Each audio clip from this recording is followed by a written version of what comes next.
বিসমিল্লাহির রহমানির রহিম। প্রিয় শিক্ষার্থীরা, আমরা সপ্তম শ্রেণীর বিজ্ঞান বইয়ের অধ্যায় নাম্বার 1 পাঠ নাম্বার 10 মানবদেহে অণুজীবের সৃষ্টি, স্বাস্থ্য ঝুঁকি, প্রতিরোধ ও প্রতিকার। আসলে মানবদেহে অণুজীব সমূহ যে বিভিন্ন স্বাস্থ্য ঝুঁকি বা রোগের সৃষ্টি করে, তার প্রতিরোধ ও প্রতিকার আসলে আমরা কিভাবে করব।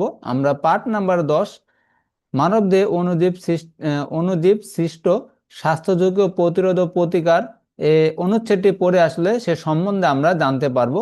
তো ভাইরাস, ব্যাকটেরিয়া, ছত্রাক ও অ্যান্টামিবা যেসব রোগ সৃষ্টি করে তার প্রতিরোধ ও প্রতিকার করতে হলে সম্মিলিতভাবে স্বাস্থ্য রক্ষায় নিয়মগুলো যত্ন সহকারে পালন করতে হবে। আসলে ভাইরাস, ব্যাকটেরিয়া, ছত্রাক ও অ্যান্টিমিবা যে রোগগুলি আসলে ছড়ায় সেগুলো প্রতিরোধ করতে হলে আমাদেরকে স্বাস্থ্য রক্ষা নিয়মগুলো ভালোভাবে মেনে চলতে হবে। মনে রাখতে হবে, দুর্বল স্বাস্থ্যের ব্যক্তি রোগাক্রান্ত হওয়ার ঝুঁকি বেশি বহন করে। মানে লোকদের মধ্যে বা মানুষদের মধ্যে আসলে যারা দুর্বল তারাই কিন্তু বেশি অসুস্থ হয় বা তাদের আসলে রোগ হওয়ার ঝুঁকিটা বেশি।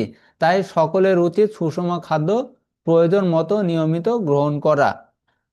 তাই সকলে যদি আসলে সুষম খাদ্য প্রয়োজন মতো নিয়মিত গ্রহণ করে, এতে কি শরীর শরীরের দুর্বলতা দূর হয় এবং রোগ রোগে আক্রান্ত হওয়ার আশঙ্কা বা ঝুঁকি কমে যায়।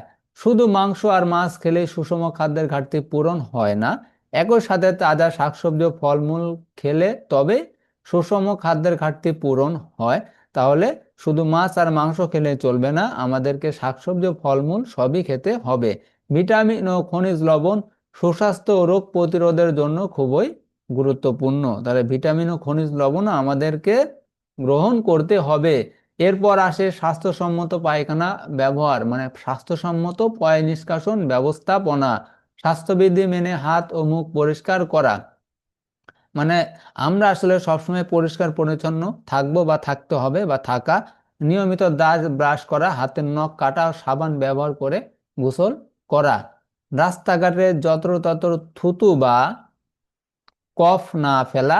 পথ চলতে বিশেষ করে ধুলাবালি উড়ছে এমন স্থানে চলাচলের সময় অবশ্যই মাস্ক বা রুমাল ব্যবহার করতে হবে। মানে আসলে আমরা যখন বাইরে থেকে বাইর হব তখন আসলে মাস্ক ব্যবহার করাটাই ভালো। হাঁচি বা কাশি দেওয়ার সময় অবশ্যই মুখ ও নাকে রুমাল চাপা দিতে হবে। মানে হাঁচি ও কাশি দেওয়ার সময় রুমাল ব্যবহার করতে হবে। রুমালে সর্দি মুছলে অবশ্যই বাসায় ফিরে তা ধুয়ে ফেলতে হবে এবং রুমাল অবশ্যই আমাদের পরিষ্কার করতে হবে। পরবর্তীতে তোমরা সম্ভব হলে নাক ঝাড়ার জন্য টিস্যু পেপার ব্যবহার করতে পারো। আক্রান্ত ব্যক্তির ব্যবহার্য কোনো কিছু ব্যবহার বা স্পর্শে এড়িয়ে চলা উচিত। মানে যে ব্যক্তিটা আসলে রোগে আক্রান্ত হবে তার স্পর্শ কিংবা তাকে এড়িয়ে চলাটাই ভালো। খাবার পানি নিরাপদ হওয়া খুবই জরুরি। মানে আমাদেরকে অবশ্যই বিশুদ্ধ পানি পান করতে হবে।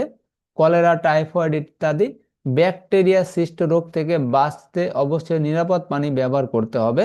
তাহলে কি কলেরা ও টাইফয়েড ইত্যাদি আসলে যে রোগগুলি আছে এগুলো কিন্তু পানির মাধ্যমে ছড়ায়। তাই এগুলো রোগ থেকে আসলে বাঁচতে হলে আমাদেরকে বিশুদ্ধ পানি ব্যবহার করতে হবে। পান করা, গোসল করা ও কাপড় কাচা, বাসন ধোয়া ইত্যাদির জন্য নিরাপদ পানি ব্যবহার করা উচিত। মানে আমরা যে নিরাপদটা পানি খাবো, গোসল করা এবং কাপড় ধোয়া বা বাসনপত্র ধোয়া বা রান্নার কাজেও আসলে ভালো নিরাপদ পানি ব্যবহার করা উচিত বা করতে হবে। আর্সেনিক মুক্ত টিউবওয়েলের পানি নিরাপদ। মানে যে টিউবওয়েলের পানিতে আর্সেনিক নাই সেটাই আসলে নিরাপদ পানি। পুকুর ও নদী পরিষ্কার পানীয় ব্যবহারের পূর্বে ভালোভাবে ফুটিয়ে নিতে হবে। কারণ পুকুর ও নদীর পানিতে অনেক রকমের আসলে জীবাণু থাকতে পারে। তো পুকুর ও নদীর পানি আসলে ব্যবহারের পূর্বে অবশ্যই আমাদের সে পানিটি ফুটিয়ে নিতে হবে। কারণ পানি ফুটালে আসলে পানির মধ্যে কোনো জীবাণু থাকলে সে জীবাণুটা আসলে নষ্ট হয়ে যায় বা পানি বিশুদ্ধ হয়। মানুষ ও পশু পাখি আক্রান্ত হলে তাদের চিকিৎসা করাতে হবে। মানে মানুষ কিংবা পশু পাখি কেউ যদি আসলে কোনো রোগে আক্রান্ত হয়ে যায় তাকে অবশ্যই চিকিৎসা করাতে হবে। তবে ভাইরাস যেমন বার্ড ফ্লুতে আক্রান্ত হলে পাখি মেরে মাটিতে পুঁতে রাখতে হয়। কিন্তু বার্ড ফ্লু হচ্ছে পাখির একটা ভাইরাস জনিত রোগ। তো কোনো পাখি যদি আসলে বার্ড ফ্লুতে আক্রান্ত হয় তাকে মেরে মাটিতে পুঁতে ফেলতে হবে। সে বার্ড ফ্লু আক্রান্ত পাখি বা মুরগি মুরগিকে বা মুরগি হাঁসকে আসলে যেখানে সেখানে ফেলা যাবে না। ম্যাড কাউ ও অ্যানথ্রাক্স রোগে আক্রান্ত গরু মহিষও মেরে ফেলা উচিত, কারণ এর চিকিৎসা চলাকালে অন্য পশু আক্রান্ত হতে পারে। তো আসলে ম্যাড কাউ ও অ্যানথ্রাক্স এটা হচ্ছে গরু মহিষের একটা রোগ। যদি কোনো গরু বা মহিষ ম্যাড কাউ ও অ্যানথ্রাক্স রোগে আসলে আক্রান্ত হয়, সে গরু এবং মহিষ আসলে মেরে ফেলে মাটিতে পুঁতে থোয়া উচিত। এলাকার সবাইকে স্বাস্থ্যসম্মতভাবে জীবনযাপন উৎসাহ করতে হবে, মানে এলাকার সবাই আসলে স্বাস্থ্যবিধি মেনে জীবনযাপন করা উচিত। এবং সবাইকে যে আসলে সবাইকে যে আসলে স্বাস্থ্যবিধি মানা উচিত সে সম্বন্ধে সচেতন করতে হবে। কিভাবে এসব জীবাণু মানবদেহে ঢুকে পড়ে এবং কি করলে এদের প্রতিরোধ করা যাবে সে সম্পর্কে নিজে ভালোভাবে জানতে হবে।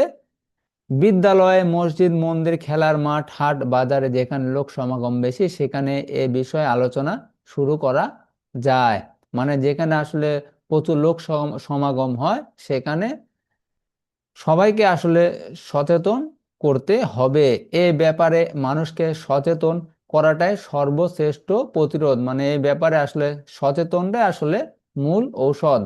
রোগাক্রান্ত হলে অবশ্যই রোগীকে একজন ভালো চিকিৎসকের নিকট গিয়ে পরামর্শ নিতে হবে। যদি কেউ রোগে আক্রান্ত হয়ে যায় তাহলে তাকে কি একজন ভালো চিকিৎসকের আসলে পরামর্শ নিতে হবে, প্রয়োজনীয় ওষুধ সেবন করতে হবে। হাতুড়ে ডাক্তারের চিকিৎসা রোগ নিরাময়ের বদলে রোগ জটিল জটিল স্তরে পৌঁছাতে পারে, কিন্তু গ্রাম্য ডাক্তার বা হাতুড়ে ডাক্তার এদের কাছে আসলে চিকিৎসা না নেওয়াই ভালো।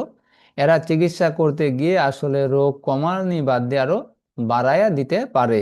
এই ব্যাপারে আমাদের সকলের অনেক দায়িত্ব রয়েছে। এ অধ্যায় এ অধ্যায়ে আমরা যা শিখলাম, ভাইরাস, ব্যাকটেরিয়া, ছত্রাক, অ্যামিবা ইত্যাদি নিম্ন শ্রেণীর জীব। আসলে ভাইরাস, ব্যাকটেরিয়া, ছত্রাক, অ্যামিবা এগুলো কি নিম্ন শ্রেণীর জীব। ভাইরাস অকোষীয় জীব, মানে ভাইরাসের কোনো আসলে দেহে কোনো কোষ নেই। ভাইরাস, ব্যাকটেরিয়া, ছত্রাক, অ্যামিবা ইত্যাদি রোগ সৃষ্টিকারী জীব। আসলে ভাইরাস, ব্যাকটেরিয়া, ছত্রাক ও অ্যামিবা এগুলোর কারণে অনেক রোগ হয়। পানি, বায়ু ও অপরিচ্ছন্ন হাত রোগ জীবাণু ছড়ায়, মানে পানি, বায়ু ও অপরিচ্ছন্ন হাতের মাধ্যমে অনেক রোগী আসলে ছড়ায়। স্বাস্থ্যসম্মতভাবে জীবনযাপন রোগ প্রতিরোধ করে। আমরা যদি স্বাস্থ্যবিধি মেনে জীবনযাপন করি তাহলে অনেক রোগ থেকে আসলে আমরা বাঁচতে পারবো।